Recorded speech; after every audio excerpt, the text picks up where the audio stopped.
Hey, peace and love, everybody. This is Brother Garfield. I'm starting the show early tonight because a lot of people had a lot of questions, and I want to make it clear to everybody. When you're doing an interview, it's an interview and it's a process. All right. I'm just coming back from actually picking up Amir from school, but the Igbo Jews and their claims is with the Abadai Alliance, which is what this gentleman is a part of. All right. And we just got to respect that. All right. So for now, just enjoy the information while it comes to you. And we'll have an after show after the show so we could discuss what has been said. That's all. It's no big deal. All right. Let's not be dogmatic with our positions. Hear everybody out. And just, hey, if I rock with this, I rock with this. If you don't, you don't. And we just do it that way. All right. But for now, check out the brother. What's his name? Dr. Yehonatan De-Mota. Check him out, man. Let's see how you feel about it. Hear it out. Listen to the interview, and then at the after show after, we talk about it. That's all we're gonna do. And that's how information flows to the people who don't know the information. The Igbo information sounds convincing on one end, and on the other hand, it don't sound right. It don't pass the smell test. So at the end of the day, ladies and gentlemen, we have to get information so that our people understand where it's coming from, the root of it, and all that stuff. So whether he's right or wrong, it's not about that. It's about the information and how we're hearing it and how we decipher it. Is it right on point? Is it 100% on point? Should we agree with him 100%? But this is all questions. So pay attention, all right? I'll try to give you a hug. All right, thank you. Thank you for the hug, Papa. No one's on your show. Yeah, they're listening. But you can't. Lucas, I haven't discussed the Lemba Jewish claim today. That's not the point of discussion. During the after show, if you want to ask me about that, that's fine. We're not talking about the Lemba right now. We're talking about the Igbo Jews and the ruling. All right, that's a whole nother discussion. All right. We're gonna discuss that at the proper time. If somebody wants to discuss it, no big deal. We can discuss it at any time. And by the way, too, for those who don't know Garfield's position, I don't think anyone is attached to the ancient Israelites, black or white. That's just me. I'm not saying for you to hold that position, but that's the position I hold. All right. So share the show. I'm asking everybody who is tuned in, share the show with 10 people. Just 10 people. Just share it with 10 people and get it on. All right. Peace and love to y'all. And I hope y'all let me know how the sound is right now while I start playing the video. Let me know how the sound is. If the sound is good money, and we could take it from there and do what we got to do. All right.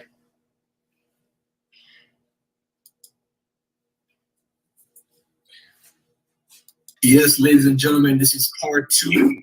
I'm, of course, with Dr. De-Mota, Yehonatan Elazar De-Mota. I hope I got that right. I wasn't even looking at your name when I got it. All right. Let me ask you this, man. Let me ask you a personal question. Yeah. You come to New York. How often have you been to New York? Have you been to New York a lot? I've lived in New York 3 times in my journeys. Yes, it is. What is your favorite dishes and foods you like to eat when you come to New York? Oof, I love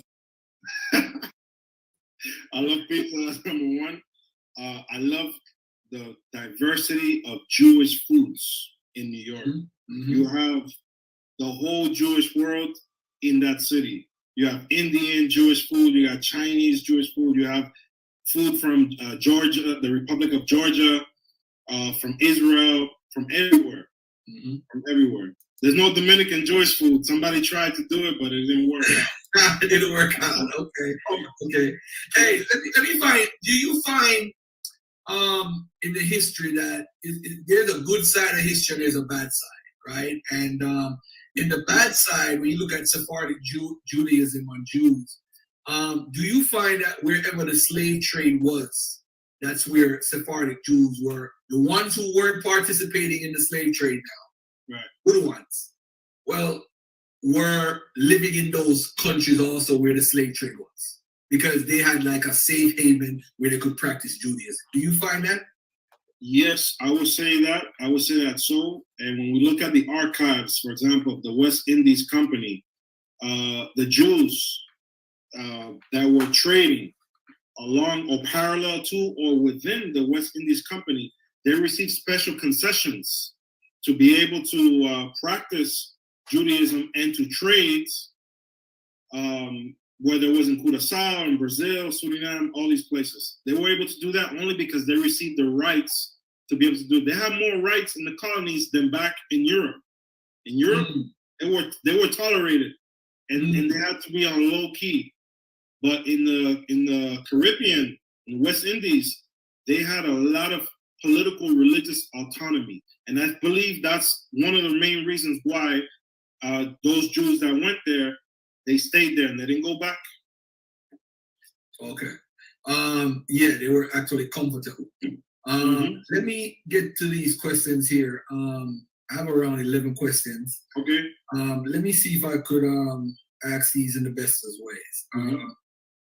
What is the scope of Pesach Din within Judaism?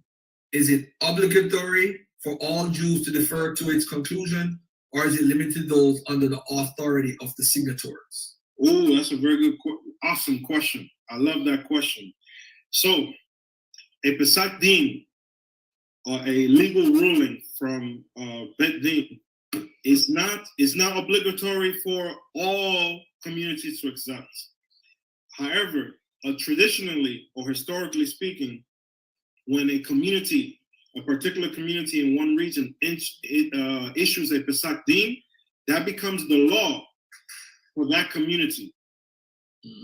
So what happens is then, if someone travels to another community, from let's say community A travels to community B, that Pesach Din doesn't necessarily transfer to that place, because that's not how Jewish law works. So Jewish law, you have the laws in the Talmud, which are stipulated by the national court or the Supreme Court, the High Court of Israel, which we haven't had since the 5th century Common Era. What that means that everything that's in the Talmud and the laws that have been established therein are laws for all Jews, no matter where you're at. But when it comes to a Pesach Din, that's outside of the realm of national law. So it becomes a local ruling. That's what Pesach Din is. Okay. All right. So question number 2. Can those in the African diaspora in the Americas who have Igbo DNA automatically consider themselves halakhically Jewish, or would you say some of them still need to undergo a conversion process to fully join the people of Israel? This is an excellent question, and this is a question that I am considering and asking myself as well. And I will say that there are some points we need to take into consideration before we even answer that.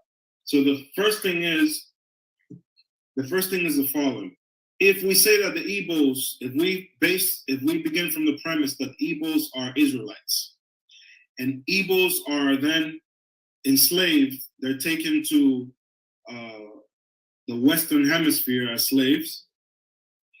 Once they are there, if they are forced to the practice of incest, and there's incest, and then there's a child born out of incest, as we know this has happened, then that child is considered in Jewish law or biblical law is considered mamzer. A mamzer, a bastard, to translate it into English language. And a mamzer, according to the Torah law, cannot enter the congregation of Israel. That means that this mamzer, this seed, this product of this unfortunate case or incident cannot marry into the people of Israel. The only way to fix that is if a person who is enslaved by another Israelite, who is then manumitted or emancipated and becomes a Jew, then marries that mamzer, their children will remove the mamzerut status, the bastard status according to Torah law. This is one of the first things that we have to think about that comes to my mind when I think about these cases. There's another issue, another way that this could happen. Suppose that if we're basing from the premise that Igbos are Israelites, according to biblical law and Jewish law, let's say, if we have a woman who was, if we have a woman who was married, she was married, and then she was raped, her children, her descendants are considered mamzerim as well, because the child is born as a product of adultery, even though it's because she was raped. So that child or that seed, according to biblical law, is a mamzer. And so the only way to fix that is by marrying that product or that child to another person who was enslaved and was emancipated and integrated into the community. Then their children will no longer be mamzerim. But because today we don't have slavery anymore, it is prohibited by international law, even though some people are practicing it in East Africa and in the Persian Gulf illegally, then we cannot implement this type of practice or this ruling in order to fix this status. So that's the biggest question that when I look at this case and I take distance and I say, okay, if someone is a descendant, 100% sure being a descendant of Igbos, basing and working from the premise that they are Israelites, can they be automatically Israelites? I would have to say no. That's my ruling. The Omanana elders, they will differ from my ruling, but I'm speaking from the point of view of Jewish law. I'm speaking from the point of view of Jewish law. So from this point of view, this person would have to convert. It cannot be automatic. I would say the following though. There are certain ports in the United States, so in the colony of Virginia, where we know the majority of slaves that came there, and this is all recorded. You can go look at it in the records. Many of them, the majority, were Igbo slaves.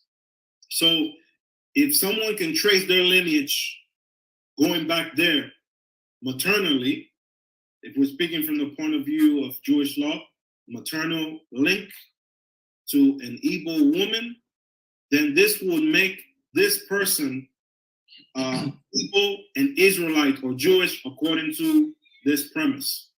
But that still does not remove the doubts of the possible bastard lineage.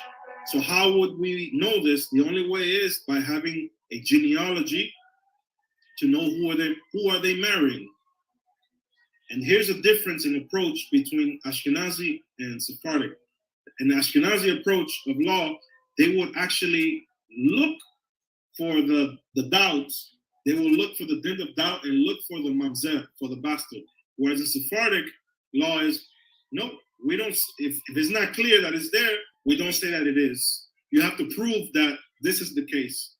So I'm bringing the different points of views for the audience to be able to make their own assessments. It's not a clear case. Yeah, let me do a follow-up to that real quick. What's the first records that we have in history of any form of Judaism or Jewishness being practiced in that region? What is the first piece of evidence that we have? The first piece of evidence. Is it with the letter from the writing in the 1700s? Would that be the earliest? Actually, no. We are going even earlier. It would be in the 1400s. Okay. So there's a book written it's called The Forgotten Diaspora. Right, by Peter Mark and right. Jose da Silva Horta. This book brings a lot of information from the region of Judaism being practiced in that region, and they tell you in their book that they were limited by the sources that they have, and this is something that as an expert in writing history is very different than doing anthropology, Because in anthropology, you deal with people, you deal with artifacts, whereas in history, you deal with records. So what that means is, as a different methodological tool, if you don't have records, historians will say there's no history. And in anthropology, then you deal with people. So in the 1400s, we have Jewish accounts of being in the region. Yes. But we don't have any. All right. So like, say that, for example, if I don't know if I don't think there would be Arab accounts for the Nigerian area. I don't think so. But it's possible. But as far as trade, we know that there were Jews in the region, and these Jews were coming from either from the 1492s, around that time period, with the Inquisition and so forth. So you see, this is my thinking. My thinking is that because of the Inquisition, that they came into the area. You had the Luangwa Jews, you had the Jews in Timbuktu, you had Jews in Niger, you had Jews in Senegambia. These are traders. You had the caravan trade, the leftovers from people trading from Taout who've been here. They said they had over 20 synagogues in Taout. So they must have had a lot of people practicing Judaism. But this is the real question, though. Mm-hmm. All Judaism can go back to some sort of Talmudic structure or teaching. If you look at Sephardics in the history or the Ashkenazi, the common ground is that they went by the Talmud to some extent, some more than some. That's right. I don't see this in the Igbo culture. I don't see this until later on. That's why I'm like tentative. I'm more of the Sephardics came in and they were trading, the merchants, and if they were into, I mean, even with the Timbuktu Jews, they tell you they were sleeping with these Jews were sleeping with the African woman, and they created a Luso African class. This is well documented in that same Peter Marks book. So I don't have a problem with Igbos being Jews. I just don't think that they could make the same case like you. I understand. I don't see it. So it's not that I'm hating on them, because I got more Igbo in me than any other culture. That's in my genetics. And a matter of fact, before we go, I want you to tell me how I could convert. That's going to be my last question today. Okay. There's another possibility to take into consideration. So you're saying, you're raising the argument from the Jewish perspective and the Talmud, the knowledge of Talmud. Mm-hmm. But there are other Jewish communities which do not adhere to the Talmud, such as the Karaite Jewish Karaites, who are very strong in Egypt and then throughout the Middle East, and they are also trading as well. So we don't have their history. We don't know to what extent Karaites, who only base their tradition on Bible and not on Talmud, because they are opposed to that already from the 6th century Common Era. We don't know to what extent Karaites are traveling into the African kingdoms and trading. So that's something. It's actually a great book, The Jews Under Islam, that talks about the families, the Nisam family, and all these families. This is why I know it's not the Karaite Jews, because these people are writing back and saying, hey, I miss my wife, I do this. So they're communicating. So what I'm saying is that I see more of a Jewish caravan route coming there, a more of a conversion. Older people are, a tradition was practiced there. And just so happens, every time you read Peter Marks' book or you read an Edith Bruder or a Tudor Parfit, they always show these people are living separate than the people that live in the area. They would have their own community, they're endogenous. So that's the key for me, though. So if the Igbos were Jews and say, hey, we identify as this, I don't see the endogenous community, as far as that is concerned, practicing that. But also, I don't see the traditions of the diet. I see circumcision more than how you guys might see it. I see the origin stories of the oral traditions differently. There is a story of, I think it's the Igala people. The Igala, I think their tradition, they tell you, was the Sephardic and so forth. They tell you that. So there is tradition that talks about Jewish origins for some of these Igbos, but it's not what I'm seeing today. But again, I don't have a problem with anybody claiming their Igbo and their Jewishness. I'm actually happy, because you have to submit to a lifestyle that is actually unheard of in this community today. So it's a good life to live. So I don't mind that. But as far as the information, this is why I asked you what was the oldest reference. He said the 1400s. You went to Peter Mark, a source I'm very familiar with. Yeah. Because for those who don't know, I'm gonna when I do the recording, I'm gonna show Peter Mark's book on the screen so everybody can be familiar. And if they want to read it, I actually have a PDF of it. But he's actually somebody I'm trying to actually interview also. But carry on, finish your point. Yeah, that was just a comment that you need to perhaps include the possibility of Karaites traveling to the region, because we see in the case of the Ethiopian Jews, their tradition is much closer to Karaite practice than to rabbinic Judaism. Mm-hmm. Now, that has one of my colleagues, Rabbi Sharon Shalom in Israel. He wrote a book about the Ethiopian Jews, and he received a lot of criticism because of that. He is from that community, and what he did was he showed how many of the Ethiopian Jewish customs, which are not actual halakha or actual Jewish law today, can be found parallel within the discussions in the Talmud. So basically, he said, okay, in the Talmud, we have 3 opinions on how to do such and such thing, how to practice the laws of Shabbat, for example, reheating food. And the Ethiopians do it this way. The Ethiopian Jews do it this way. Although the law is the other way. But within that discussion, we see that their practice within those texts. And that's an interesting approach to look at as well. Okay. All right, let me get to question number 3. Well, question number 3 you already answered in part 1, so I'm going to read it out loud anyway. Okay. Your ruling mentions that Igbo Y chromosome DNA supports that their ancestors migrated from the Levant to West Africa. Could you elaborate on that? I would refer people to go back to part 1. He talked about it for a good 10 minutes. Question number 4. In your ruling, you mentioned letters to the Igbo from the Vilna Gaon and others.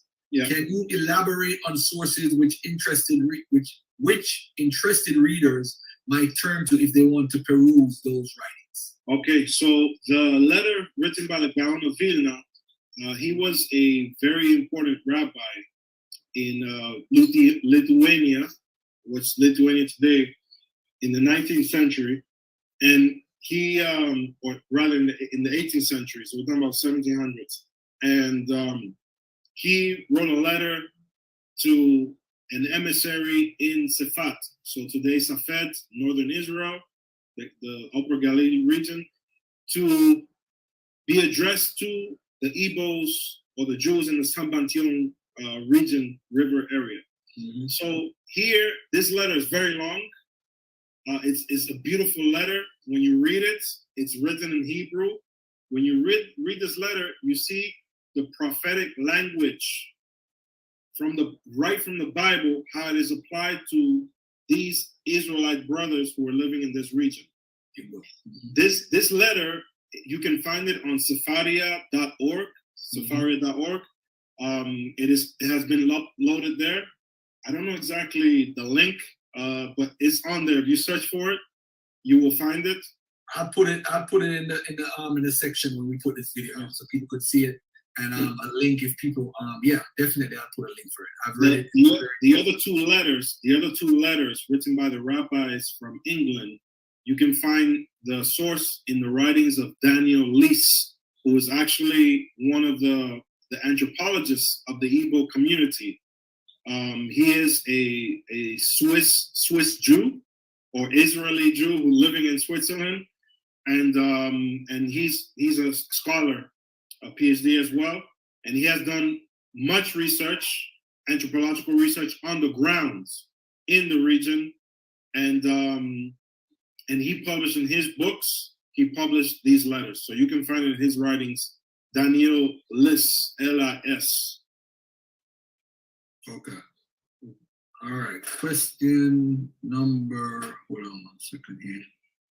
Question number 5. What, if any, implications might your ruling have for the future of the state of Israel? Oof. You know, just last week, as I said in part 1, someone journalist interviewed me and about this ruling, and he published my opinion with opinions of 6 other people. Kind of like what he did was kind of delegitimized or took the power away from the ruling that Obadiah Alliance issued on regarding the Igbos by basically saying no. The chief rabbinate of Israel believes that there can be many descendants of Israelites scattered all over the world, but this is a spiritual connection. But if they want to come integrate back in, they need to do what's called a giyur. They need to do a conversion to come back in and integrate to the Jewish people. And I started to write my response, and I started to say the following. First of all, who says that these clans are lost? Using the language of lost and found is a political language. It positions one group of people superior to another group of people. That's the first thing. The second thing I say is that halachic identity, according to Jewish law, what we have in the Talmud, how to establish who is a Jew, has nothing to do with what the state of Israel will determine of who is a Jew, because the state of Israel follows on the premise of the law of return, which has gone through its evolutions and its changes over periods of time. And so that law says if you have one Jewish grandparent, you are permitted to go to make aliyah. You're permitted to immigrate and be a citizen of the state of Israel. That wasn't the case before. And the case before was anybody who came and partook of the army and they were fighting, they were automatically integrated into the state of Israel. And I believe that the first group of Black Hebrew Israelites from Chicago who were in De-Mota, they jumped on that opportunity. Right. They went. And so the law changed as a result of various groups of people wanting to make aliyah. There are many born Jews, halakhic Jews throughout the world, mainly in Latin America, who are not eligible to make aliyah to the state of Israel because of whatever reasons. I don't want to say it's discrimination, even though it could be, but they are not eligible to make aliyah. So this is a political move. So your question about what will be the future, what I told this reporter is the following, is that I hope that in the future we will rebuild our Sanhedrin. We will have judges according to the prophets, what we see in prophecies in the book of Isaiah, what we pray 3 times a day, return our judges as they were in the beginning, as before. And when these judges get together, they, together with prophets, they will be able to determine who is who. Before that, all we're going to have is going to be one group saying, oh, you want to be part of us? You need to convert to our group. and that's basically what I'm trying to avoid that. And one of the things I told this reporter as well is that if we talk about Jewish law, there's a law called the law of majority. Whenever you can, so Jewish law states that whenever you can ascertain the facts, we must do so. But when you cannot, we incline to the majority. So if we talk about majority, Igbos are 40 million. That's a lot more than the Jewish people who claim to be Jews today. And so if we're talking about majority, they should be telling Jews, they should be telling us, what should we do to be part of them? Wow. All right. There's no response to that. Wow. All right. Number 6, do you have any position on the proximity of any other groups to the people of Israel, such as the Iwis in West Africa or the Pashtuns in Afghanistan? Do you have any intention to investigate the cases of other groups? Yes, this is something that I'm doing all the time. You know, I was introduced into this kind of work in 2006 in one of my courses in FIU, Florida International University, with Professor Abraham Lavender. In the class, the course was called Worldwide Jewish Communities. It was history and anthropology, and this is where my interest came. to start to travel around the world and see what Jews are doing everywhere, or people who are claiming to be Jews. And then under the leadership and guidance of my professor Tudor Parfit as well at the same university, I also became even more interested in his work. He has done a lot of work, not only in Africa, but in many other places. And I think that now we have a lot more tools, namely like genetics. And it's time we can continue to do this type of research, doing comparative population genetics. That's going to be an awesome tool. And also linguistics. Many anthropologists within Africa utilize linguistics. I took courses also in African anthropology, and many of the methodology uses languages to connect to those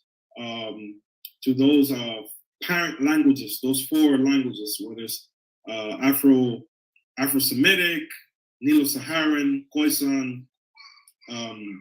So this is something that I definitely want to continue to do, and to look in other regions. I think this is very important because one thing that Remy did in his book, Hebrew and Igbo Republics, was he did a comparative analysis. What Igbos are doing, what Omanana says, and what Hausa says, what do the Yoruba say, what do the Fulani say, what do the Ewe say. So by doing that, you can see similarity and you can see the differences. And I think that's very important to do that when you do anthropology, to be able to position one community on its own feet. Mm-hmm. Okay.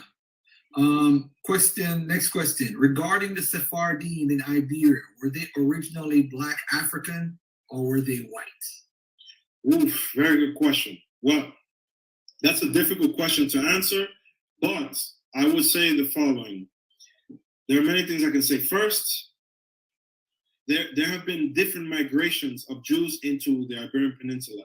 The first, according to historians and anthropologists, the first migration is as far as back as the time of King Solomon. So that's the first thing. So whatever those Jews look like at that time, that's what the first group of Jews going to Iberia are going to look like. And I believe that the Jewish people have been, I like to use the term mestizo, to borrow the term from the Americas. The Jewish people are mestizo, or the Hebrew people are mestizo people already at Mount Sinai. Because the Torah mentions that the children of Israel, together with the great multitude, which came from all those nations which were there, Moabites, Hittites, Canaanites, they were all mixed. They left together with the children of Israel. That means that those who have patrilineal descent from one of the children of Jacob or Israel. Mm-hmm. And when we study the language, the names, the linguistic patterns of some of the names of these genealogies in the Torah, we know that some of them were Black. They were dark-skinned, and others are light-skinned. For example, if we take the case of the ancestors of the Hebrew people, the Bible mentions Laban. Laban in Hebrew, Laban means white. Then we have Esau. Esau, the Torah mentions, the brother of Jacob mentions he was ruddy skinned and he was hairy. So he's reddish, whatever that means within that context. So that means that by linguistic analysis or comparative analysis, Jacob is neither like Esau and neither like Laban. So what color skin does that leave us with? That's a question for the audience to answer. Okay. So and then we have the description, the physical description of Rachel, Rachel and Leah. The Torah mentions that Leah was soft eyes. Within this context, what this means is that she probably her eye colors were light color eyes, and this And if her father is Laban, white, that means that their genes from that lineage is coming from somewhere that is not let's say sub-Saharan Africa. Okay. So that's the first thing. As we go forward into history, we go to the Talmud, we go to the Mishnah, we read other texts, medieval texts in the 9th, 10th century. Jews are described as being the color of boxwood, eshchora in Hebrew. They're described as being a brownish skin color, neither white and neither like a Nubian. But all those shades of in between. And I believe that this is the case because we are mestizo from the beginning. And we are also introducing converts the whole time periods, a period of 1,000 years. So we cannot be a homogenous people. If we were homogenous for thousands of years, we wouldn't exist today because we will die out because of genetic disorders. So that's the first thing. Definitely. So the second thing is there's a different migration of Jews coming into the Iberian Peninsula all the way from Yemen.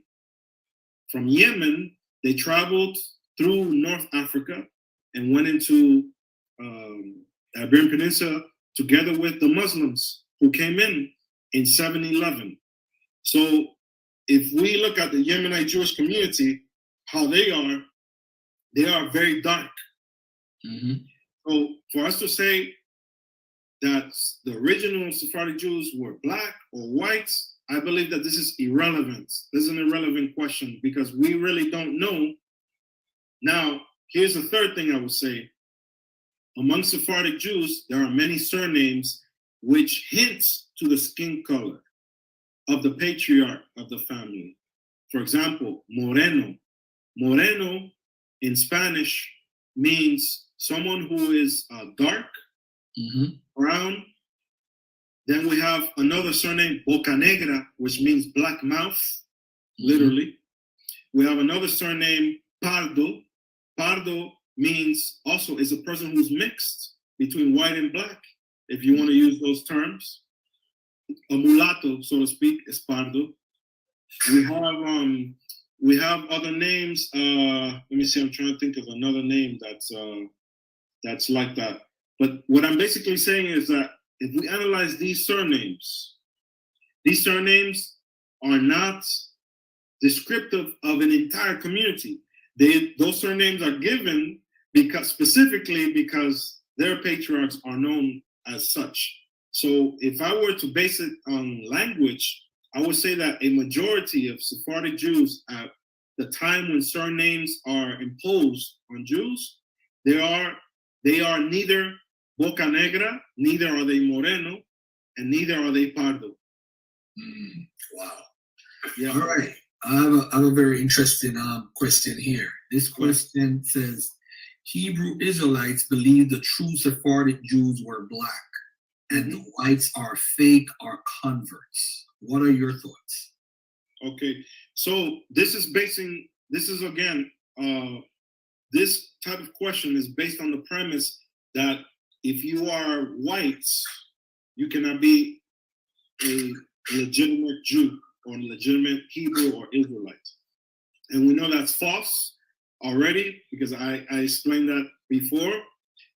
But just to reiterate, Jews are, Judaism is the most historical religion. I learned that in one course many years ago in my undergraduate career. And 20 plus years later, I come to understand that this is true.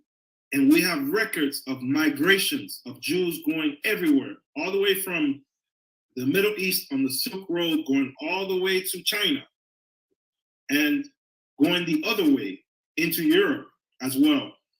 And language is a big deal. For example, the Yiddish language, there was an article that came out some years ago, the Yiddish dialect or language of the Jews in the Ashkenazi Jews has over 120 words. Over 120 words for one concept of trading. And the reason why all these words, these variant words exist is because they have carried all the words of all the languages that they have come into contact with along the Silk Path, in and out of Europe, into Asia and back and forth.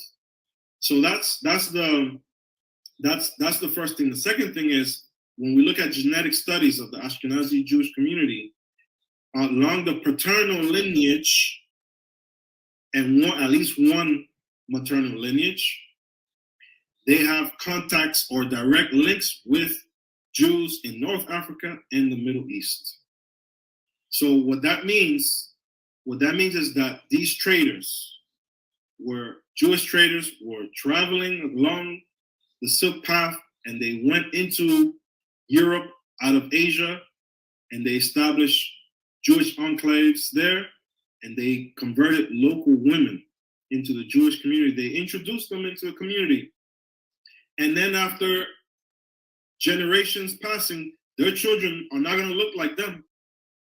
The genes are going to be there, but the children are not going to look like the patriarchs who brought the Jewish tradition to that region. That pattern is happening all over the Jewish diaspora, everywhere. It's happening everywhere. There's no one Jewish community that can say we are pure Jews. Not even the Jews of Iraq. Not even the Jews of Iraq, who can go back to, let's say, the time period of Ezra, and that doesn't even exist. And the reason why I would say that is because of the Islamic Empire, the Safavid Empire that came into the region, destroyed the tradition of the Geonim, and that's why Jews, the legal tradition, moved into Spain in the 10th century. And so that community was ruptured. And so those Jews had to go to other places. Where did they go to? They went to Syria. They went into Central Europe. They went into Italy. Some went into Africa. Some went as far as India, into other places. So all of this is documented anthropologically and with historical documents. And what I'm going to say is that this idea that if you are Black, or if you're claiming that you're an Israelite and you're not Black, then you're not pure, you're fake. This is false, because the Torah doesn't function in this way. And neither does Jewish law function in this way. It's not about the skin color.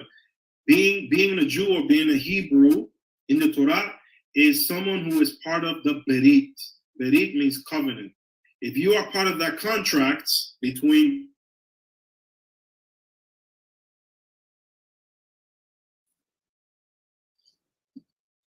there we go, we're back.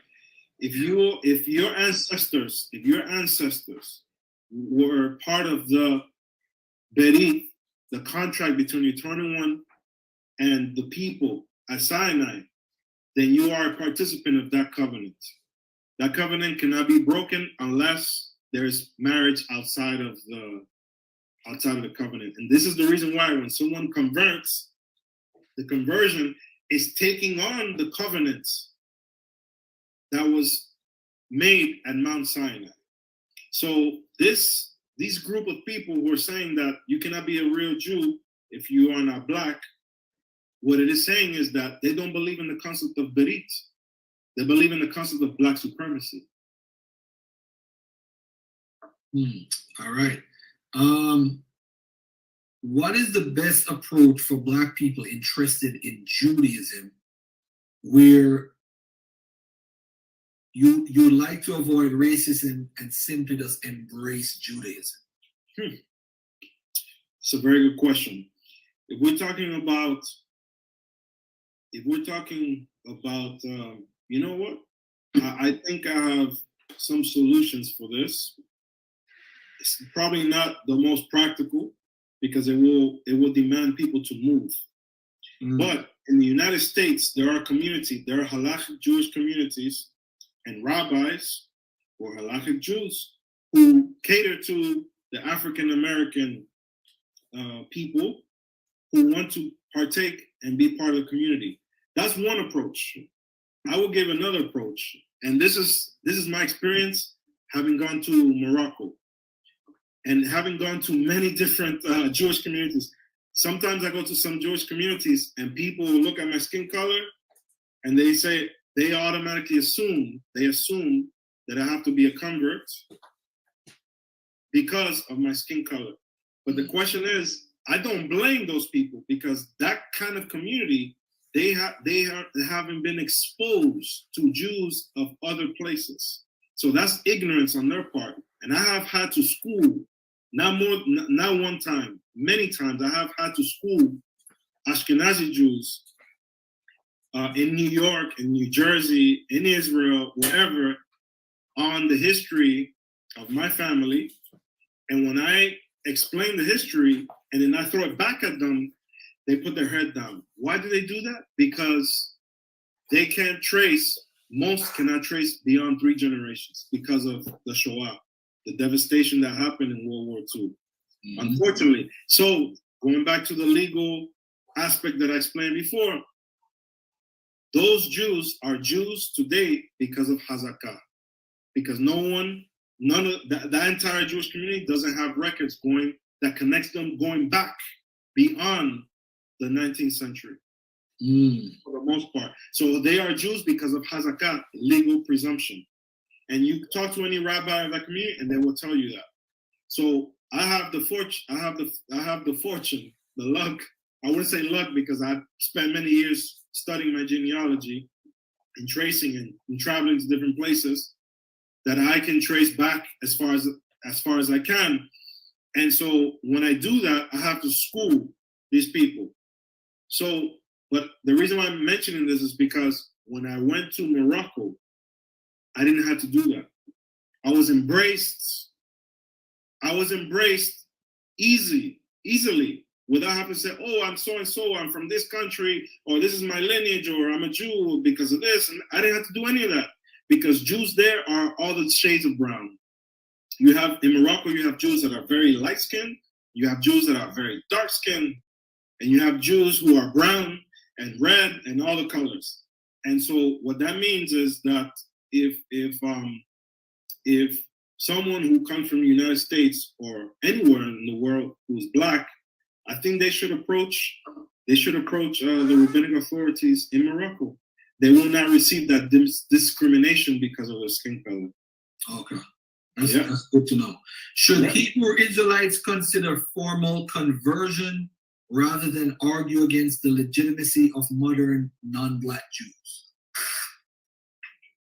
Can you repeat that question?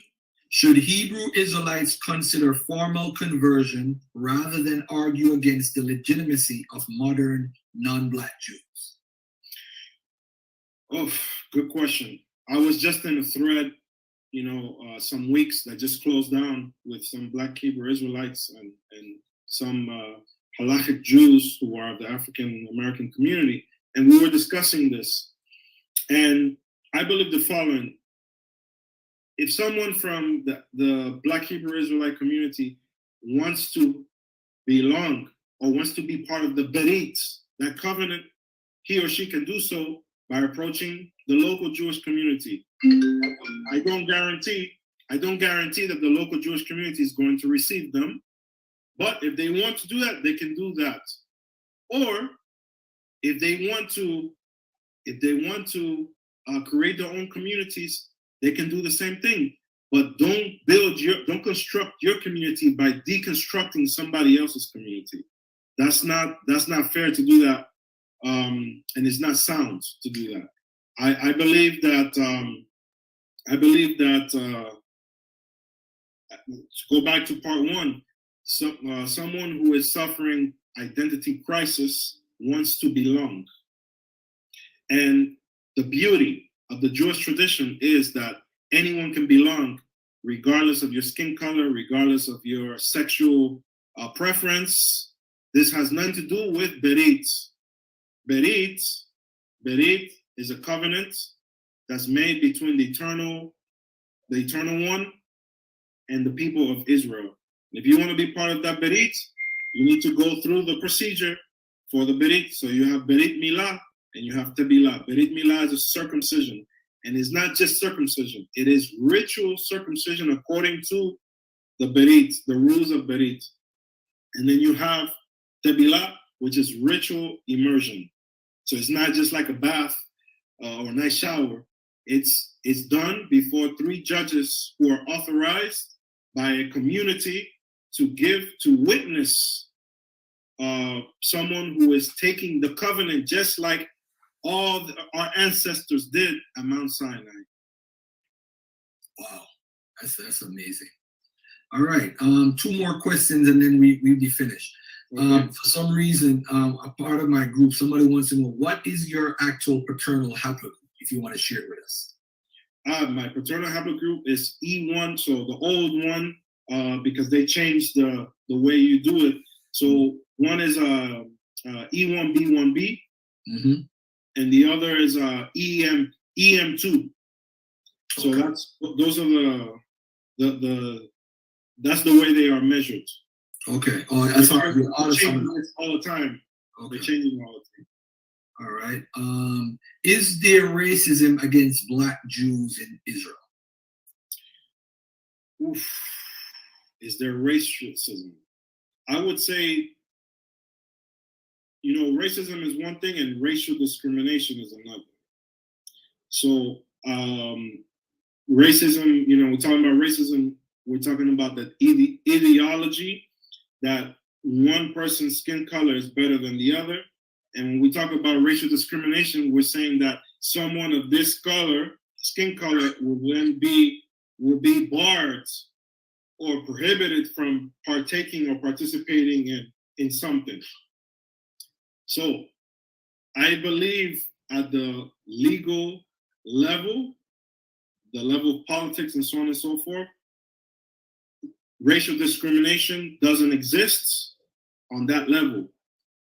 However, at the level of everyday communication, racial discrimination can exist. And I will say the following: the Jews that came from the Arab lands in the 1950s, so from North Africa, Morocco, Algeria, Tunisia, Libya, Egypt, also coming from Iraq and Yemen, all these Jews that came from these countries who spoke Arabic, they suffered racial and cultural discrimination.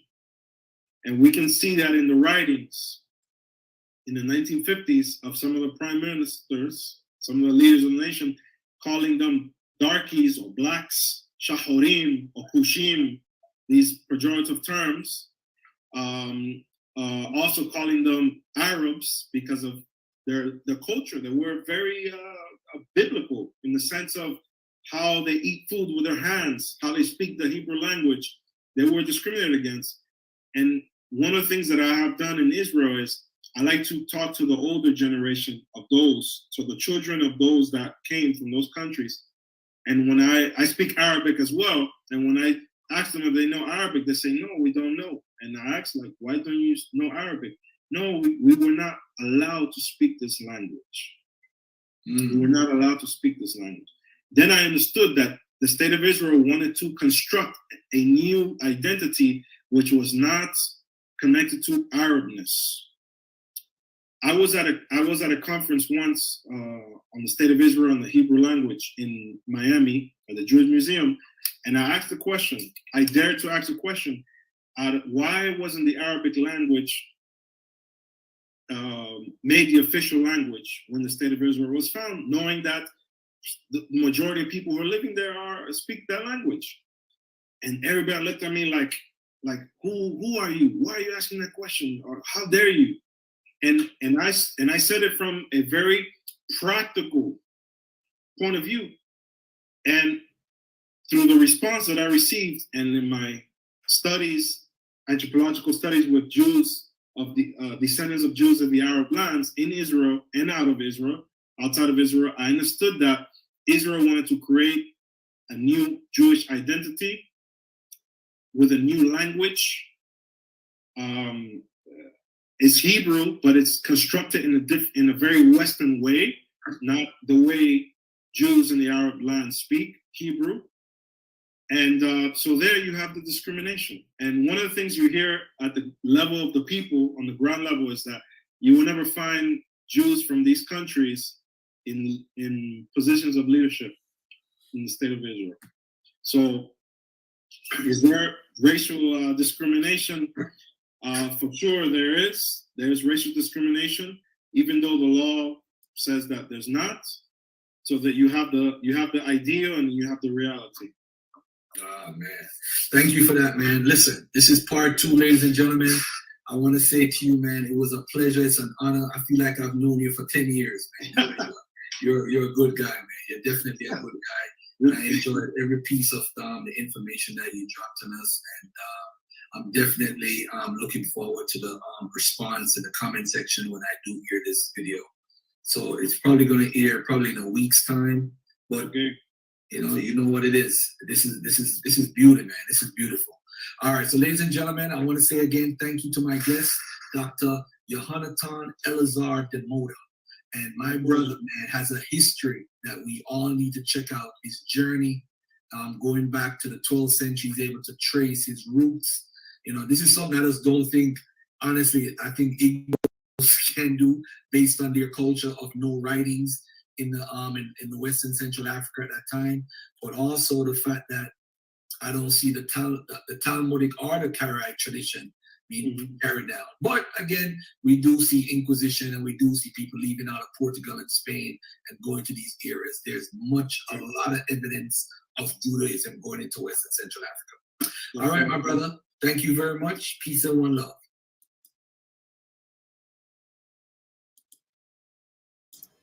Hey, family. I want to say that we're live right now on the after show. You could jump on. The link is in the chat. Jump on. The show is live right now. So y'all could do what y'all need to do. And jump on there. All right. Peace and love to y'all. Jump on the after show. The after show is on right now. It's the link is in the chat. Jump on the link. We are live right now. Jump on that show. All right. Peace and love to y'all. I'm out, man. Thank you for tuning in, by the way. Peace and love.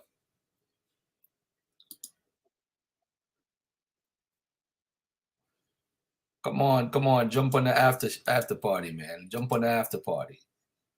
After the show, it's the after party. And all right, there you go. The link is in the chat. Let me put the link again. For those who are over there, the after party is over there. All right. Peace. Thank you guys for tuning in on this side while we go to the next.